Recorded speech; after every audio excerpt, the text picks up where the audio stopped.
Të nderuar të pranishëm në këtë xhami, vazhdojmë me mësimet dhe porositë që i marrim nga libri Riyadus Salihin të Imam Neveviut rahimahullahu taala, i cili në këtë libër ka përmbledhur ajete nga Kurani fesnik dhe hadithet të pejgamberit sallallahu alaihi wasallam, me të cilat ja ka drejtuar besimtarit rrugën drejt Allahut subhanahu wa taala.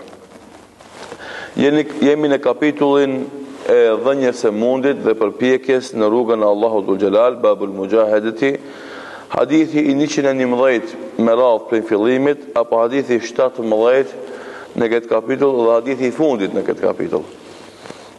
Thot Imam Nevevi rahimallahu ta'ala, an Sa'id ibn Abdul Aziz, an Rabi'atu ibn Yazid, an Abi Idris al-Khawalani, an Abi Dharrin Jundub ibn Junadata, radiyallahu anhu, anin Nabi sallallahu alaihi wasallam, فيما يروي عن الله تبارك وتعالى أنه قال: يا عبادي إني حرمت الظلم على نفسي وجعلته بينكم محرما فلا تظالموا. يا عبادي كلكم ضال إلا من هديته فاستهدوني أهدكم. يا عبادي كلكم جائع إلا من أطعمته فاستطعموني أطعمكم. يا عبادي كلكم عار إلا من كسوته فاستكسوني أكسكم.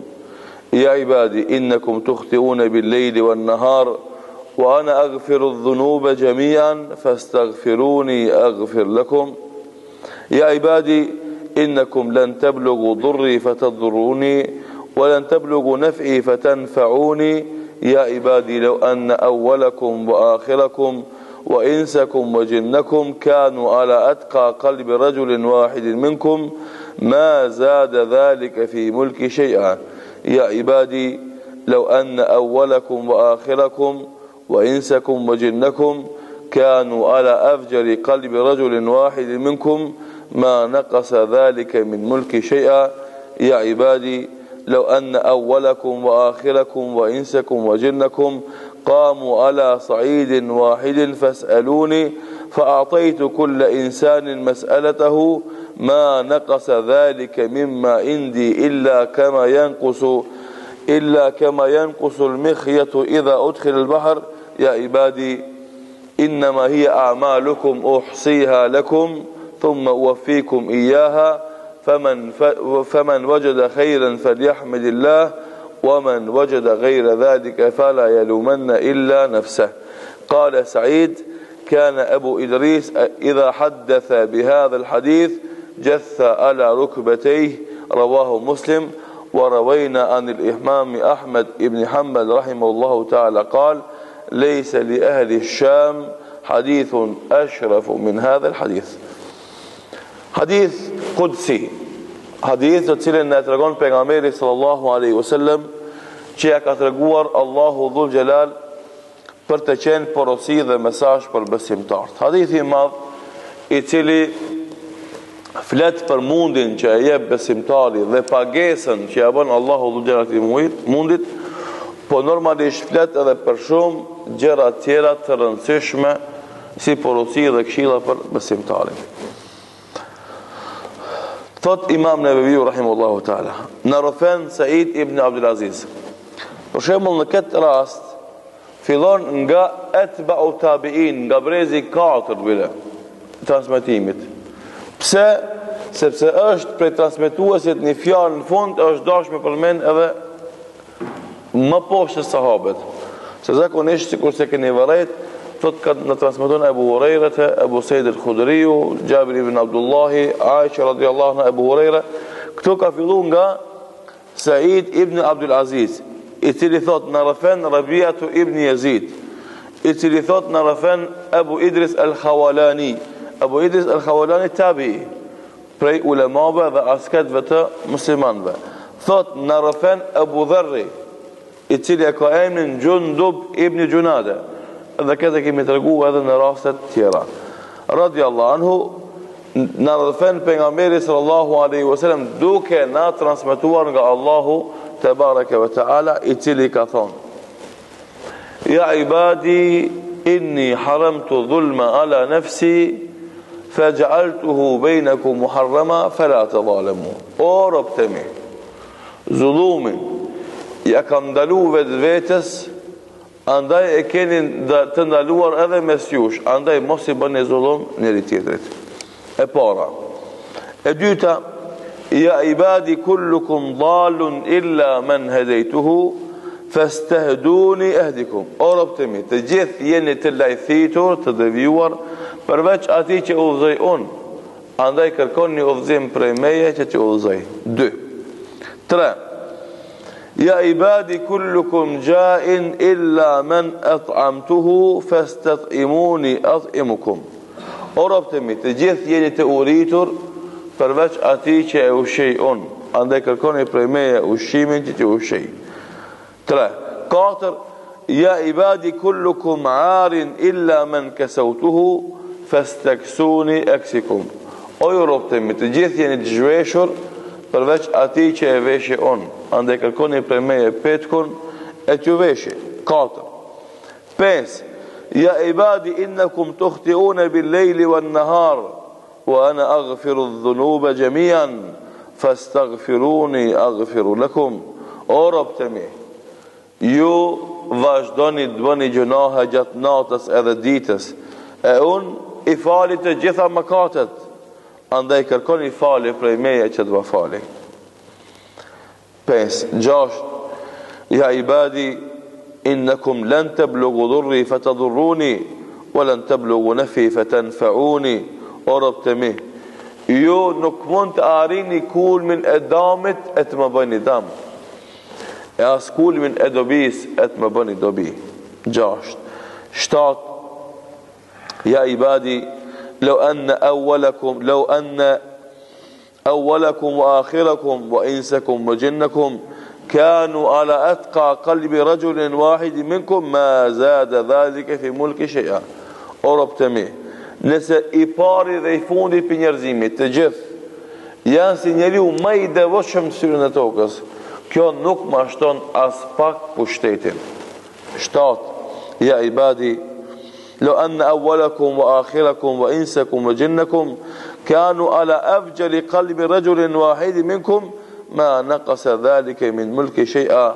O njerëz, nëse i pari juaj dhe i fundi juaj, njerëzit edhe gjend janë si njeriu më i prishur në fytyrën e tokës, kjo nuk e pakson as pak pushtetin tem. 7. 8. Ja ibadi لو أن أولكم وآخركم وإنسكم وجنكم قاموا في صعيد واحد فاسألوني فأعطيت كل إنسان مسألته ما نقص ذلك مما عندي إلا كما ينقص المخيط إذا أدخل البحر. O robët e mi, nëse të gjithë njerëzit që nga i pari deri te i fundit, njerëzit edhe gjinat, të gjithë grumbullohen në një vend dhe elusin Allahu Dhul Jalal për kërkesat e veta dhe ja jap secilit atë që ai kërkon, kjo as pak se pakson pasurinë time, përveç sa mundet me marr një gjelpër që e fut në deti dhe kthehet. Pra sa ka mundësi me marr, aq mundet mu paksu pasuria Allahu Dhul Jalal. 9. Ja ibadi innakum innama hiya a'malukum uhsiha lakum thumma uwaffikum iyyaha faman wajada khayran falyahmadillah wa man wajada ghayra dhalik fala yalumanna illa nafsah. O robët e mi, këto janë punët e juaja që ju i bëni e unë i regjistroj e pastaj va paguaj. E kush gjen khayr për veprave të veta që ka bëu dhe e gjen rezultatin e mirë, le të falënderojnë Allahun. E kush nuk e gjen këtë, le të mos shan, le të mos qorton askën tjetër veç se veten e tij. Hadithin e transmeton Imam Muslimi sahihun e tij, thot Said ibn Abdul Aziz, thot kana Abu Idris al-Khawalani rahimahullahu ta'ala idha haddatha bihadha al-hadith jatha ala rukbatayhi.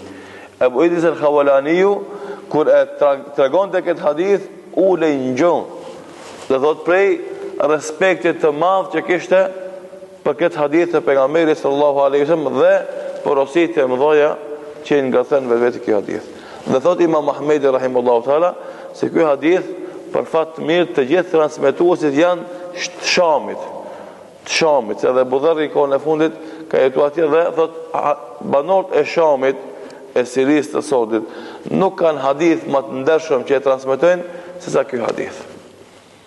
Andaj Imam Nevawi përmendi edhe Sejid ibn Abdulazizin edhe Ebu Idris Khawalaniun për shkak të këtyre ndodhive që kanë ndodhur gjatë transmetimit të këtij hadithi të madh të pejgamberit sallallahu alaihi wasallam. Me të vërtetë nëse nalemi dhe analizojmë këtë hadith vetëm mënyrën e komunikimit të Allahu dhul xhelal me njeriu, vetëm këtë pjesë, pa himi analizua fjalë një nga një, se si Allahu i drejtohet njeriu, o robi jam, dhe me afërsi, me dëmshuri, me mëshirë, edhe tregon se ti nëse nuk e lidh zemrën tënde me Allahun dhul xhelal, nuk të bën dobi as lindja as perëndimi, as njeriu as gjend, as këtë bota që kanë te, as nga fillimi deri në fund. Andaj porosia kryesore është që besimtari vazhdimisht duhet me lidh zemrën e tij me Allahun dhul xhelal. Edhe kjo është porosia që shumë ulema të selefit ja kanë dhënë muslimanëve, kun ma al-khaliq dun al-khalq. Je me Allahun krijuesin, leni anësh krijesat. Sot është e kundërta, zemrat e njerëzve lidhen me njerëz. Dhe mendojnë se nëse janë të lidhen me njerëzit, do t'i zgjidhin probleme dhe të lashet e veta. Mashtrohen dhe gabojnë. Të vetmën lidhje të sigurt që e ka besimtari dhe që do t'i jep rezultate dhe frytet të sigurta, është nëse e lidh zemrën e tij me Allahun subhanahu wa taala. Dhe ky hadith vazhdimisht po ta potencon atë se nuk ka udhëzim pa udhëzimin e Allahut, nuk ka ushqim pa ndihmën e Allahut, nuk ka veshmbathje pa ndihmën e Allahut, nuk e fiton xherin pa ndihmën e Allahut, nuk ruhesh nga sherri pa ndihmën e Allahut, nuk të plotësohen dëshirat pa ndihmën e Allahut dhul xhelal. Dhe të gjitha kërkesat që ti i bën dhe i kërkon, dhe nëse Allahu t'i plotëson, nuk ja pakson pasurinë dhe pushtetin e Allahut dhul xhelal. Dhe fundit çka të mbjellë shkor, çka të bësh ki me gjet. Nëse ke bo xhejr, xhejrin ki me gjet. Nëse ke bo sherr, sherrin ki me gjet. Nëse ke bo xhejr dhe ke gjet xhejrin, lavdëroj Allahun, sa ai të ka ndihmu, pa te s'ke mujt me bo. Nëse ke mbjell sherr edhe ke kor sherr, mos e shaj kërkam përveç vetes tone, se ti e ke mbjell edhe ti ke me kor.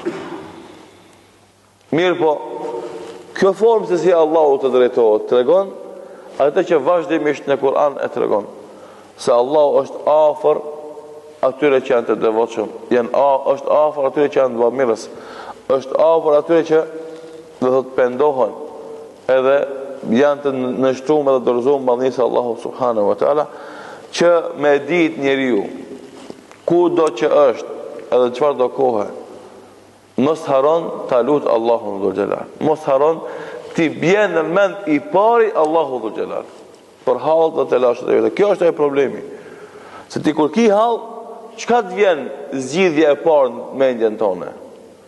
A të kujtohen njerëzit, a të kujtohet Allahu dhul xhelal? A i përmend emrat e filonit dhe fistekut, apo e përmend emrin e Allahut? Edukimi i shpirtit dhe zemrës tonë, që ta lidhish atë me Allah, është rezultati i kësaj që kur të kesh të lashe dhe vështirësi, emri i parë që të kujtohet është Allahu dhul xhelal. O Allah, ja farijal karbi, wa ya muzil al hammi, o Allah, ti që i zgjidh brengat dhe i largon pikëllimet dhe vështirësitë, mas gjithë këtë të lashe dhe këtë vështirësi. Edhe kjo ka qenë ajo që e ka mbo pejgamber të Allahu dhul xhelal, Yunusi alayhi salam. Kur u ndeshku për një gabim të vogël, çka ndodhi? Çka tha? Subhanaka la ilaha illa anta subhanaka inni kuntu min adh-dhalimin. I lartësuar qofsh o Allah, përveç teje zot tjetër nuk ka, unë isha zullumqar. Më njëherë i kujtohet Allahu dhul xhelal, e lut atë, pendohet tek ai, i nështrohet atij, dhe i zgjidhen të lashet dhe problemet. Ibrahim a.s. çka tha? Hasbunallah wa ni'mal wakil. Qalaha Ibrahimu hina ulqiya fi an-nar. Fjala hasbunallah wa ni'mal wakil. Më mjafton Allahu sa mbështetës i mirë që është ai. E tha Ibrahimi a.s. kur e hedhën në zjarr, dhe e tha Muhammedi sallallahu alaihi wasallam kur ishte mbledh ushtrit aleanca e idhujtarëve kundër tij. Edhe këtë kemi kaluar në më herët, domethënë këtë hadith të pejgamberit sallallahu alaihi wasallam. Pra kjo është testi për ty, për mua, për secilin musliman. Kur të ka ngushtisë, telash dhe vështirësi, a ja drejton këto gjëra Allahu dhul xhelal apo ja drejton njerëzve? Zullumi është i ndaluar. Shikoni Allahu dhul xhelal si e fillon këtë hadith. Ja ibadi inni haramtu dhulma ala nafsi faj'altuhu bainakum muharrama fala tadhalamu. O robët e mi, zullumin vetes e kam bo haram. Që Allahu dhul xhelal e ka lirin absolute. Mirë po thot vetes e kam bo haram. Pse që me kuptu pastaj ti kur tham ty, domethënë me marr vesh që puna është e kryme. Vetes e kam bo haram zullumin, va kam bo haram edhe juve ande mos i bëni zullum vetes. Thot Imam Ibn Qayyim rahimullahu taala, librat e zullumin ditën e kiametit janë 3. E para zullumin që e bën njeriu duke bërë shirk. Ky libër, ky regjistër nuk falet pa pendim. Nuk falet pa largim prej shirkut. Pa u bë musliman edhe pa u bë monoteist. Nuk falet kjo gjuna, kjo zullum. Zullumi i ditë është zullumi që ja bën, libri i ditë i zullumit është zullumin që ja bën njeriu tjerëve. Dhe ky zullum nuk falet pa ta bë halal aty. Dhe zullumi i tretë, apo libri i tretë i zullumit, është zullumi që ja bën njeriu vetes së vet. E kjo është mes ti dhe Allahut dhul xhelal. Si don Allahu më afal, ja fal. Si don më dënu, e dënon. Nëse ai pendohet për gjunat e veta, ndoshta Allahu ja fal. Metet mes ti dhe Allahut dhul xhelal. Ama dy të parat, zullumi i shirkut edhe zullumi i tjerëve, pa u pendu nga e parja nuk të falet, edhe pa e marr halallokun pe njerit nuk të falet. Edhe për këtë shkak Allahu dhul xhelal çka thot në surën Luqman, ja bunayya la tushrik billah inna shirka la dhulmun adhim. Djali jem, birje, mos i bën shirk Allahu dhul xhelal, se shirku është zullumi më i madh. Andaj atëherë kur muslimant e kuptuan keq një ajet në surën An'am, fa ayu al-fariqayn ahqqu bil-amn, cili prej dy grupeve e meriton më shumë dhe sigurinë, do të thotë besimtarët monoteist apo idhujtarët. Tregon tregimi Ibrahimit alayhis salam me thyrën e idhujve dhe statujave në kohën e tij. Pastaj vazhdon tregimi dhe në fund thot fa ayu al-fariqayn ahqqu bil-amn, cili prej dy grupeve më shumë të meritojnë sigurinë, qetësinë dhe rahatin, thot Allahu pastaj përgjigje në ajetin tjetër, alladhina amanu wa lam yalbisu imanahum bidhulm ulaika lahumul amnu wa hum muhtadun. Ata që kanë besuar Allahut dhe që imanin e tyre se kanë përzier me zullum, ata janë të sigurt, kanë qetësi dhe rahati dhe ata janë të udhëzuar. Kur lexuan këtë ajet sahabët e pejgamberit sallallahu alaihi wasallam thanë ja Rasulullah, fa ayyuna la yudhlim nafsahu. Fa kush për neve si bën zullum vetes? Se ishte kusht imani i pa përzier me zullum. E të sahabët thanë kush për neve si bën zullum vetes? Do të nësë pomujmi me pas iman pa zullum, pa të përzier me zullum. Edhe do bëm nuk e fitojmë atë garantë, sigurin edhe udhëzimin. Atër u korrigjoj këtë gabim të kuptimit që kishin sahabët edhe i tha, a nuk keni lexuar fjalën e burit të mirë Lukmanit kur e porosit djalin e tij kur i thot mos i bën shirk Allahut se shirku është zullumi më i madh. Pra qëllimi i ajetit është do ata që kanë besuar Allahun dhe besimin e tyre se kanë përzierë me shirk, ata janë të sigurt dhe ata janë të udhëzuar. Dhe ky hadith, dhe ky rast neve na jep një mësim tjetër se si komentohet Kur'ani. Dhe se Kur'ani komentohet ajet me ajet.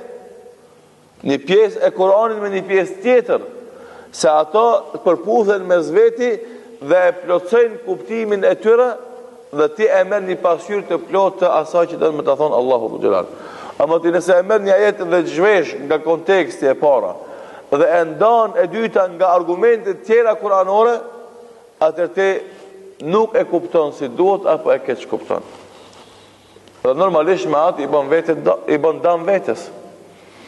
Dhe për atë që ulemat e tefsirit thënë, Kur'ani bëhet tefsir me Kur'an. Çfarë do të thotë kjo Kur'ani bëhet tefsir me Kur'an? A dy Kur'ana janë? Një Kur'an është. Po një ajet më një vend komentohet me ajet në vend tjetër që ka të bënë me njëjtën temë. Ndikon e ka përmend Allahu, do thotë në mënyrë të tërthort, kalimthi, në vend tjetër e ka përmend me sharim detaj, është nal, special ka fol për atë ndodhi. E tash ato detale që janë në atë vendin tjetër, mirën edhe bien të kjo ajeti që ka qenë kalimthi, edhe plotësohet kuptimi i këtij ajetit. Përmes me pas hapësirë të mungesës së kuptimit të ajeteve të Kur'anit. Pastaj bëhet tefsir Kur'ani me hadithet e pejgamberit sallallahu alaihi wasallam. Në shumë raste ajetet e Kur'anit kulumtojmë në Kur'an nuk ka ajete që e bëjnë më të qartë edhe më decit, edhe i shërojnë edhe detalet. Atëherë i kthehemi sunetit pejgamberit sallallahu alaihi wasallam. E aty gjejmë argumentet plota të shumta se si të kuptohet ky ajet. Pastaj kur kalon edhe kjo, atëherë shkojmë tek tefsiri i sahabeve dhe i ulemave tjerë që kanë dhënë domosdoshmë sqarim të atij ajeti apo asaj fjale dhe me të domosdoshmë na e kuptojmë Kur'anin. Dhe kështu kur të lexohet Kur'ani prej ulemave po flas. Dhe atyre që flasin në emër të Islamit, atëherë e kuptojnë vetë dhe japin kuptimin e mirë të Kur'anit. Nëse anashkalojnë këtë mënyrë të komentimit të Kur'anit, e para ata se kuptojnë vetë dhe dyta e keq interpretojnë. Andaj sot prej llafeve të reja që folet, në Kur'an nuk shkruan për mbulesën islame. Për shembull, e gjen këtë një gazetar që s'ka lidhje me Islamin dhe muslimanët shqiptar, jeton në Evropë edhe shkruan për Shamin dhe thotë në Kur'an nuk shkruan kurrë për Shamin. Para mendo, ai gazetari më na ka thënë neve çka shkruan në Kur'an, çka nuk shkruan në Kur'an. E ne i themi, e parë nuk është e vërtetë se Kur'an shkruan, suret Nur ajeti është i qartë, domethënë i do thotë vendimit të vellës mbi trupin e gruas dhe mos shfaqet asgjë nga trupi i saj përveç asaj që është e dukshme. Edhe këtu ulemat e tefsirit kanë thonë ajo është fytyra dhe dur, sipas disa ulemave, sipas tjerëve, pjesa e jashtme e mantillit për shembull, e vellit, që ajo shifet, e mundesh të më mshefat pjesën. Po i themi aty na kemi në ajetet e Kur'anit, pastaj kemi hadithet pejgamberit sallallahu alaihi wasallam, që janë burimet e fesë. Edhe kur ti marrim të gjitha së bashku, atë kemi në sa dush argumente që tregojnë se pastaj kemi praktikën e muslimanëve të parë të Kur'anit. Tash parashot pyetja, kush e kupton fen më mirë? A Abu Bekri, Omeri, Uthmani, Aliu dhe sahabët tjerë radiallahu anhum ajma'in, apo një njeri që ka mas 1400 vjetëve dhe që s'ka lidhje me Islamin dhe muslimanët? Pa dyshim se ata. Apo Aisha e Khatija, e Zejnebja, e Hafsa radiallahu anhunne, e kuptojnë fejnë më mirë, si të mos qeshën e mbulesës, apo një femër, edhe pse është me origjinë muslimane që ka ardhur mas 15 shekujve, edhe flet për Islamin. Po dyshim se ato kanë jetu bashkë me pejgamberin sallallahu alaihi wasallam kur kanë zbrit ajetit e hijabit, ajetit e mbulesës. Edhe ata po ta kishin kuptuar se s'ka nevojë më mbulu si ishin mbulu. Pse se Allahu nuk don me ngarku besimtarët me gjëra domodin që ata s'kan nevojë për to. E nëse Allahu ka dhënë këtë detyrë dhe obligim, ajo ka rëndësi dhe ka peshë. Edhe andaj sot do thotë çdo muslimane që mundohet, që ka kuptuar fen dhe mundohet të jetë e devotshme, mundohet ta zbaton edhe këtë urdhën të mbulohet për hir të Allahut dhul xhelal. Jo nga presioni i prindit, i babas ose nënës, e as nga presioni i rrethit, po thjesht për të fituar kënaqësinë e Allahut. Edhe zakonisht, për shembull, kjo ndodh familje që s'janë të udhëzuar paraprakisht në Islam. Edhe ato nga udhëzimi i tyre në Islam, nga leximi mbi Islamin dhe kuptimi se ka është detyrë dhe obligim, dhe s'ka të bën me simbolik, që ata mundohen me i dhon kohë kësaj teme, atëra ajo vendos me mbulu. Në atë moment që ajo vendos me mbulu, do të këtë dreshni që i kanë bark u kthejnë njerëzve. Këshi. Edhe kthejnë këtu ati, jo zban, po deri djeti thoshe liria e mendimit, liria e zgjedhjes, e garantume, na duhet me luftu për me pasi cili me qenë i barabart, pa diskriminim. E sot kur ajo e vendosi vetë, të mbulohet ti po këcen, po do me anal, po ku je be burve? A iman me Allah vëtë të uja si iman me. Ama kjo të regon se kufri dhe nifaku që e kanë zemrën e tyre, si len rahat ata, për këtyre fenomeneve të ndershmëris, e të dlirësis, që një vajz e re, besimtare, muslimane, e devotshme, mundohet ta manifeston me shamin e saj. Mundohet ta manifeston respektin dhe Allahut o Gjelal. Edhe aj edhe qka bën zullum. Ata që jemi në, do thot, sharim e sipër. Andaj Allahu thot, unë ja kam bo haram zullumin vetës time, dhe kam bo haram edhe juve, andaj mos i bëni zullumin e tjere. E ky zullum nuk falet pa të bo halal. Për shembull, ajo vajzë që është nisë me shku në shkollë, me shamin e saj, që ka vëndu si bindje, edhe në nështrim Allahu dhul xhelal. Shkon të dera shkollës, dhe ti nuk e lënë me shku në shkollë, ti ki bo zullum. Edhe ti së në shpëton nga ki zullum, ndështë në dunjo, shpëton. Ndështë dikush edhe ti bjerë shpinës, ndështë dikush edhe të lavdron në dunjo. Ama ku dash para Allahu dhul xhelal, së mund është me kalu pragun pa ta bo halal që e vajzë. Edhe që të vajzë. Andaj, njeriu do më kanë herë mund me bo zullum, pa e me ndu fare, pa kujdes, ndalu. Mos gabon dhe tjerve. E para mos bje në shirk që është zullumi më i madh. E dyta mos gabon dhe tjerve se shumë vështirë ki me la këtë gabim pa ta bo halal të tjerë. Andaj pejgamberi sallallahu alaihi wasallam i mëson të musliman dhe u thëjke kërkoni halal tani në dunja. Dhe kthejeni haku njerëzve tani në dunja sa është kthimi hakut me dinar e dirhem. Se këtë vere dita ku dalim para Allahut, do t'i lajmë gabime tona, zullumin tonë, gjunahet tona, me sevape. Dhe dini hadithin e falimentuarit pasaj. Pejgamberi sallallahu alaihi wasallam, e dini kush është i falimentuari? Thot, Allahu dhe pejgamberi e din. Ose thot, të na i falimentuar është ai që s'ka pasuri, që ka pas e ka dështu krejt. Thot Muhammedi sallallahu alaihi wasallam, në fe i falimentuar është ai që vjen të Allahu me namaz, me agjerim, adhurimet mëdhaja, me sadaka, mire po. E ka rejh njonin, e ka shat tjetrin, ka përguju tretin, ka shpif për të katrin. Edhe kur vjen të Allahu dhul xhelal, se cili që i ka bo zullum, ka shdu të me la zullumin, du të me la gabimin. Me qka e la? Dhe dhët, ja jep sevapet e veta ati. Që ati sevapet e namazit, sevapet e agjerimit, sevapet e sadakas.